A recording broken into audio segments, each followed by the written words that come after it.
Solar has been developing exponentially in the last couple of years. We had growth rates in the last years of more than 50%. So today, solar is providing approximately 10% of European electricity, but we're growing further very, very fast. And we will be providing around about 30% probably already by 2030, 30% of European electricity needs. Solar is poised to be the number one electricity source by 2030 or just shortly after. And that's not us saying it, but the International Energy Agency, who is predicting further substantial solar growth. We are facing a couple of bottlenecks at the moment. We have been growing so fast that the infrastructure has not been coping with these fast developments, and also demand for electricity has not been growing as fast. You know, we need to electrify our economies, we need to electrify transport, heat, we need to electrify industry and have very smart and flexible demand. So all of that makes that at the moment what we see is more and more curtailment of renewable electricity. We see more and more negative prices, which are negatively impacting the business case for investors.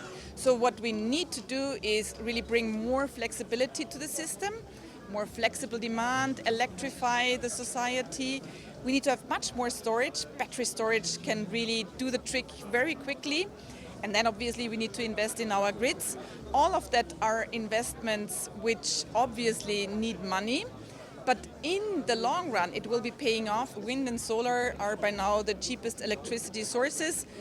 It always depends a little bit whether you look at big solar parks or at solar on the roof, whether you look at offshore or onshore wind.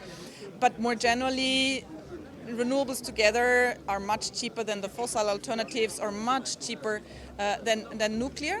And today, even if you combine solar with storage in order to make sure that you cannot only use solar when the sun is shining, but throughout the day, even combining these two, in many cases today, is much cheaper than the fossil alternatives, providing the 24/7 renewables that we need. If you ask me about who is leading solar in Europe, it is clear there's two countries who have been leading the charge basically in the last couple of years, and that have been Germany and Spain, where a lot of solar has been built.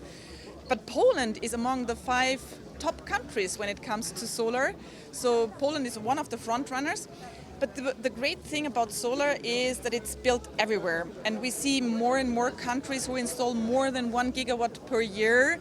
I think by now there's 20 countries installing more than 1 gigawatt per year. So it's not just the sunny southern countries, but it's happening everywhere in Europe. And it's really good for our energy transition and for bringing down electricity prices.